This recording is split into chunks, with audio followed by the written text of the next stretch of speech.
What makes this very special is yung ano niya, yung tightening skin. Galit na galit yung kulay red, no? Alexander McQueen. Pinag-iinteresan sa amin, eh. Nawala na kami ng ganito. Galit na galit yung blue saka orange. UNC. Tambang hindi sikat to, designer brand to. Ito yung hindi kay papahi. Pinakamalaking sapatos. Sa mga pamorma natin, ito yung tinatawag nating party piece.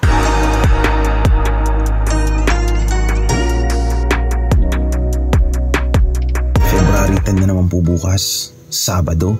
And alam niyo na, pag Sabado, magbabagsakan at uulan na naman po ng mga bagong dating na sapatos. Hindi bagong sapatos ha, ukay-ukay pa rin po tayo, pero bagong arrival. So ito po yung mga darating na sapatos. So yung mga box na iyan, punong-puno pa rin po yan ng mga bagong dating na sapatos nyo, arrivals natin. Same din dito sa katabi ko. Yan. Tapos yun, naka-mismatch tayong chinelas. Itong mga nanditong rack, medyo mga basa pa yan kasi pinapatuyo pa namin. Pero almost tuyo na siya. Itong rack na to, nandito yung mga Jordans natin. Meron tayo dyan, Jordan 36, Adidas Forum, angas nyo. Grabe yung ilalim nito, halos hindi ginamit, no? Tapos meron din ditong End 1, puti lang siya. So yung mga nakakilala kay Professor, yung street baller, dyan po siya nag-train, dyan siya galing. Yung mga tropa ng End 1, napaka-skilled nila, gagaling. Yung grupo ng mga gagaling mag-tricks noong 90s. So ito, shattered backboard, may mga J1 pa rin tayo dyan. J1 na naman. Ito, J1 din to ha. Kakaiba nga lang yung forma niya, pero J1 yan ha. Kalimutan ko lang yung pangalan nito eh. Pero yun yung tag niya. Paka-discreet lang ng kulay, no? Tapos parang may snakeskin dito sa likod. Kung merong Holy Grail sa new arrival, ito po yun. Collaboration ng Nike and Ambush. Isa na namang malakas ang Japanese brand. So ito inspired to ng city life in Japan. Yung cars, yung mga flashy elements, diba? Lumampas yung sus nyo. So ito, dunk po ito. Parang panda colorway, no? Ang ganda ng pagka-leather niya. Yung ilalim niya, pristine condition. Tingnan nyo rin yung etiketa, oh. Made in Indonesia. Check nyo yung UPC code, CU75 44-001 Ambush. Ganda. So sa mga pamorma natin, ito yung tinatawag nating party piece. Kala mo reverse panda, no? Pero hindi, shadow yan. Smoke gray. Dumako naman tayo dito sa mga pang-basketball natin. Yan po, yung dalawang box na yan, puno yan ng mga pang-basketball. Yun naman pang-babae. Nilabas ko lang yung mga notable, yung mga kabang-abang, yung mga bagay na dapat yung abangan. Shock the Game, yung dalawang yan. Ang kagandahan po sa dalawang to, napakalalaki ng size. Yan. Titignan nyo, parang size 11 yata yun. 11. Ito, 10.5. Diba? Ang lalaki nyan. Ito, Shock the Game. Ganda din ang kalidad niya, no? Ito yung hindi kayo papahiya sa court, eh. Kahit lalong-lalong na po ito. Ang ganda-ganda ng colorway niya, oh. Yung mga small details niya sa harap and likod, talagang pansin na pansin, no? Yung Shock the Game, talagang parang ang gugulatin mo yung mga kalaro mo, no? Yung tipong titira ka sa basket ng kalaban. Pero hindi, syempre Shock the Game in a good way. Po, ito yung pinakamalaking sapatos po dito, ah. Size 12 po yata ito, eh. Ayun, size 12. Pinakamalaking sapatos po namin na dumating ngayon. Kasi yan yung ano niya, yung detalye niya sa outsole. Diba? Ano po yan ha? Leaning. Usually 16. In design we trust, diba? Parang artist lang yung sumulat nito. Ito pala, inspired po ito ng ng colorway ng Miami na kung saan doon naglalaro si Jimmy Butler. Pero hindi po ito Jimmy Butler. Ibang lineup din yan. Ganda. Size 12.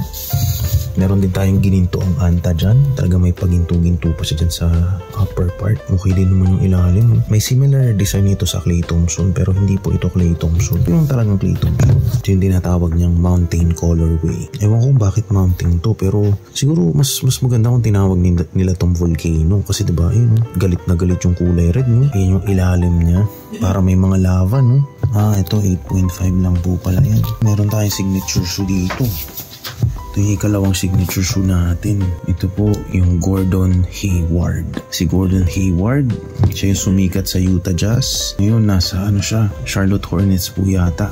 What makes this very special is yung niya, yung tightening scheme, di ba? Kung paano mo siya hihigpit.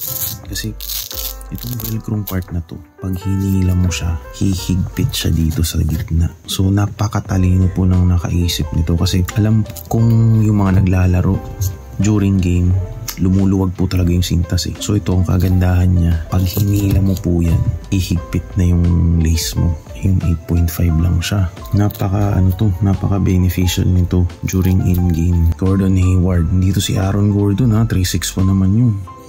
Gordon Hayward po yan ang anta. Meron din tayo ditong, ito designer brand to eh. Yung Dada Supreme. Yan. Ito pang basketball po talaga yan kasi kitang-kita naman may parang basketball net siya dyan na may crown. Mas napakaganda ng kondisyon ito. Meron na naman Klay Thompson. Naka-display pa to sa Anta Store ngayon. Mga ganitong design. Yan yung pirma niya. Parang tawag sa design home. Tapos ito naman po yung Andrew Wiggins ng Peak. Ganda ng tindigan niya. Yung colorway niya simple lang black and white pero may highlight siya dyan. So kung titignan nyo, ganda ng design niya kasi yung eye direction mo from heel to toe talaga. May parang rainbow siya dyan na may highlight, may accent. Nasa Golden State Warriors siya ngayon. Tropa ni Stephen Curry. Ganda din ang kondisyon niya. And yun, malaki rin yata ito. Yun, size 10. Yeah, yun, daming size 10 natin. Magsawa po kayo sa mga big size. Ewan ko bakit Lonely Master nilagay dyan. Hindi natin maintindihan minsan sa mga China brands, no? Kung ano-anong word lang ang pinaglalagay nila sa mga sapatos. Siguro hindi natin alam yung history pero ang weird kasi Lonely Master. Ganda ng kondisyon niya, parang panda colorway na naman, no? Kasi ito yung Teodan. Ito talagang kulay ang punan nito eh. Galit na galit yung blue sa orange. Pinagtabi niya talaga, no? Complementary yan. Blue and orange. Tapos yan, Teodan. Ito yung magandang lineup niya sa basketball shoes. Yung Battle. Yan, Battle yata. Yung Battle. Yun, kahit Teodan lang yan, lakas yan. Kaya na rin niya maki-match up sa mga pantalining pick natin. Teodan. Ito naman yung mga pambabae natin.